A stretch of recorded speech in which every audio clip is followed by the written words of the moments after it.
क्या आपके दही भल्ले भी अंदर से सख्त बनते हैं या इनमें गुठली रह जाती है? तो आज की ये रेसिपी सिर्फ आपके लिए है और यकीन कीजिए अगर आप भल्ले पहली दफ़ा बना रहे हैं तो ये मेरी गारंटी है कि भल्ले बिल्कुल परफेक्ट बनकर तैयार होंगे। आप खुद देख सकते हैं कि बगैर सोडे के ये कितने जालीदार और स्पॉन्जी बनकर तैयार हुए हैं।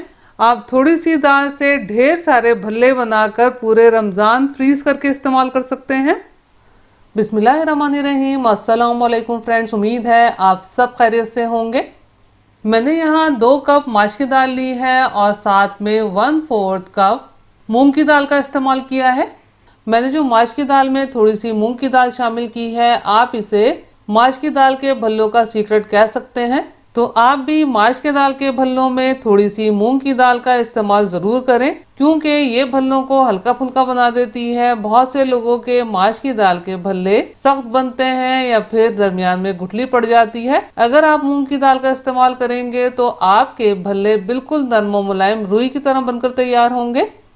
दाल को 3 से 4 बार धोकर हस्बे ज़रूरत पानी शामिल करके कवर कर दिया है। अब इसे 4 से 5 घंटे भीगने का टाइम देंगे। मैंने दाल को 5 घंटे भीगने के लिए दिए हैं। दाल बहुत अच्छे तरीके से फूल कर नरम हो गई है। अब आपने दाल में मौजूद पानी को फेंक देना है और दाल को एक स्ट्रेनर में ट्रांसफ़र करके तकरीबन 10 से 15 मिनट ऐसे ही रहने देना है ताकि दाल का एक्स्ट्रा पानी निकल जाए। 10 से 15 मिनट हो गए हैं। आप देखिए दाल का एक्स्ट्रा पानी निकल चुका है। अब हमने ग्राइंडर जग या जार लेना है और इसमें जार या जग की गुंजाइश के हिसाब से दाल शामिल करनी है। दाल तकरीबन 5 घंटे भीगने के बाद अच्छा खासा पानी जज़्ब कर चुकी है, इसलिए इसे पीसने के लिए बहुत ज़्यादा पानी का इस्तेमाल नहीं करना पड़ता और ना ही इसमें पानी का इस्तेमाल करना है। आप देखिए सिर्फ मैंने इसमें 1 टेबल स्पून पानी शामिल किया है और इसमें ही ये दाल बहुत अच्छे तरीके से पिसकर तैयार हो जाएगी।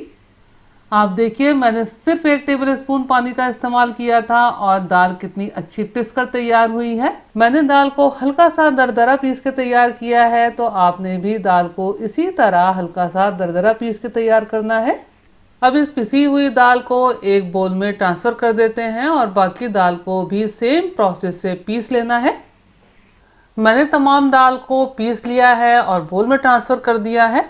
अब बारी है सबसे अहम स्टेप की, जिससे आपके भल्ले बिल्कुल नरम मुलायम रुई की तरह बनकर तैयार होंगे, यानी कि दाल को फेंटने का स्टेप। लेकिन इससे पहले हम इसमें चंद अज्जा शामिल कर लेते हैं।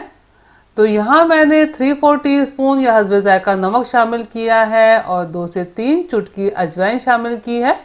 आप अजवाइन की जगह जीरे का भी इस्तेमाल कर सकते हैं। जैसा कि आप भी जानते हैं कि माश की दाल बहुत ज़्यादा बादी होती है, तो इसमें मैंने 2 से 3 चुटकी हींग का पाउडर शामिल किया है, जो कि ऑप्शनल है। अगर आप चाहें तो हींग की जगह 1 टीस्पून पिसा हुआ अदरक भी शामिल कर सकते हैं। अब हमने दाल को एक ही रुख पर इतना फेंटना है कि दाल में हवा पेनिट्रेट हो सके, यानी कि हवा दाखिल हो सके। जिस रुख पर आप दाल को फेंटेंगे तो आखिर तक आपने उसी रुख पर दाल को फेंटना है। आप दाल को फेंटने के लिए हैंड बीटर, स्पैचुला या हाथ का भी इस्तेमाल कर सकते हैं।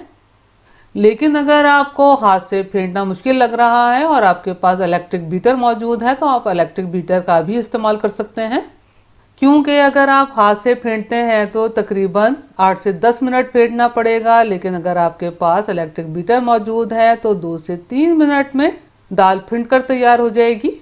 जब शुरू में आप दाल को फेंटेंगे तो दाल आपको काफ़ी भारी सी महसूस होगी, लेकिन जैसे जैसे फेंटते चले जाएंगे दाल हल्की फुल्की और फ्लफ़ी होती चली जाएगी, बिल्कुल वैसे ही जैसे आप व्हिपिंग क्रीम को फेंटते हैं और वो फूल कर मिकदार में ज़्यादा और वज़न में बिल्कुल हल्की हो जाती है। मेरे पास इलेक्ट्रिक बीटर है, लेकिन फिर भी दाल को मैंने तकरीबन 8 से 10 मिनट हाथ से फेंटा है, ताकि आपको रिजल्ट का पता चल सके कि हाथ से भी कितनी अच्छी फ्लफ़ी ये दाल फिटकर तैयार हो जाती है। आप देखिए दाल फिटने के बाद कितनी हल्की फुल्की होकर फूल सी गई है। अब दाल को हम चेक कर लेते हैं। आपने फिटी हुई दाल की थोड़ी सी क्वांटिटी पानी में शामिल करनी है। अगर इस तरह से दाल फ्लोट हो रही है यानी कि बैठ नहीं रही तो इसका मतलब है हमारी रिक्वायरमेंट के हिसाब से ये दाल फिंट कर तैयार है। और अगर बैठ जाती है तो इसका मतलब है कि दाल ठीक तरीके से फिटी नहीं है, तो आपको 3 से 4 मिनट या हस्बे ज़रूरत मज़ीद फेंटना पड़ेगा। अब बारी आती है भल्लों को फ्राई करने की। अगर आपने भल्ले थोड़े बड़े साइज़ के फ्राई करने हैं तो आपने इस तरह का थोड़ा गहरा और थोड़ा बड़ा चमचा लेना है। चमचे को कुकिंग ऑयल से ग्रीस करना है और चमचे के हिसाब से चमचे में बैटर शामिल करना है और इस तरह से ऑयल में शामिल करते चले जाना है। एक दफ़ा चम्मच को ग्रीस कर लें तो आप 4 से 5 भल्ले आराम से शामिल कर लेंगे। फिर उसके बाद आप दोबारा चमचे को ग्रीस कर लीजिएगा। अगर आप चाहें तो आइसक्रीम स्कूप का भी इस्तेमाल कर सकते हैं। वैसे मैं आपको भल्ले फ्राई करते हुए हाथ की मदद से भी छोटे छोटे भल्ले फ्राई करने का तरीका भी बताऊंगी। आपने ऑयल को मीडियम टू लो फ्लेम पर गर्म करना है और जब मीडियम टू लो फ्लेम पर ऑयल गर्म हो जाए तो आपने इस तरह से पहले थोड़ा सा बैटर डाल के देखना है। आप देखिए ये आहिस्ता आहिस्ता फ्राई हो रहा है, यानी कि एकदम इस पर कलर नहीं आ रहा है। इसका मतलब है ये ऑयल हमारी रिक्वायरमेंट के हिसाब से गर्म हो गया है। अब इसमें एक एक करके भल्ले डालना शुरू करते हैं।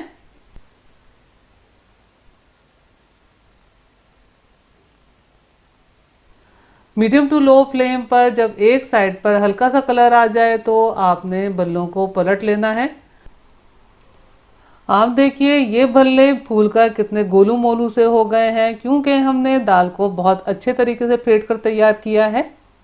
आपने इन्हें कम फ्लेम पर ही फ्राई करने हैं। अगर आपने तेज़ फ्लेम पर फ्राई किया तो ये अंदर से कच्चे रह जाएंगे। बस इस तरह से अलट पलट करते हुए अच्छा सा गोल्डन कलर आ जाने तक इन भल्लों को फ्राई कर लेना है और ख़्याल रहे कि इन भल्लों को डार्क गोल्डन नहीं करना। आप देखिए बहुत अच्छे गोल्डन फ्राई हो गए हैं। अब इन्हें निकाल लेना है। अगर आप छोटे साइज़ के फ्राई करना चाहते हैं तो इस तरह बूंदी की सूरत में थोड़ा थोड़ा बैटर तेल में शामिल करते चले जाएंगे और सेम प्रोसेस से अलट पलट करते हुए मीडियम टू लो फ्लेम पर फ्राई कर लेंगे। 2.25 कप दाल से ये हमारे पास बहुत सारे भल्ले बनकर तैयार हुए हैं। आप इन्हें एयर टाइट बॉक्स में या फिर जिप लॉक बैग में ट्रांसफ़र करके फ्रीज़ कर सकते हैं और जब इस्तेमाल करने हों तो फ्रीज़र से निकालिए।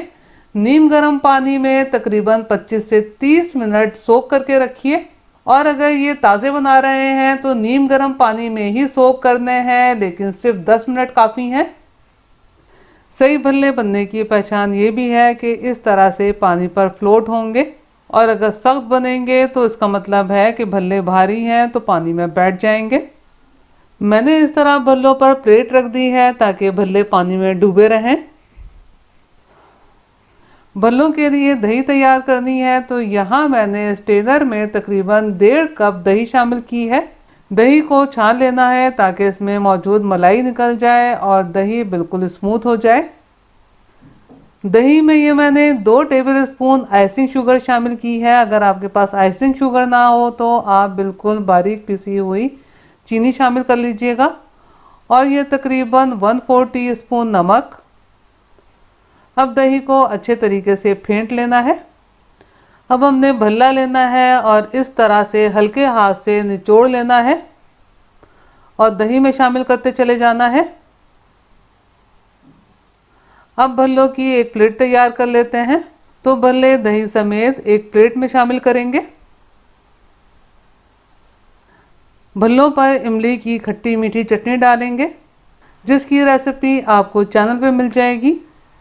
और अब हरी चटनी डालेंगे। हस्बे जायका चाट मसाला और कुटी हुई लाल मिर्ची शामिल करेंगे। मैंने आपको भल्ले बनाने का तरीका बहुत अच्छे तरीके से बताया है कि आप पहली दफ़ा भी ये भल्ले बनाएंगे तो बहुत अच्छे बनेंगे।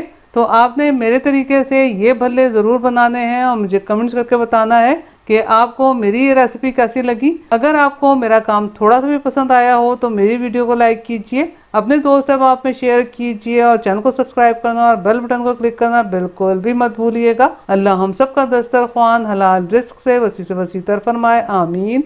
मुझे और मेरी फैमिली को भी अपनी दुआओं में याद रखिएगा। अपना और अपनी फैमिली का बहुत ख्याल रखिएगा। अगली रेसिपी की वीडियो तक के लिए अल्लाह हाफिज़।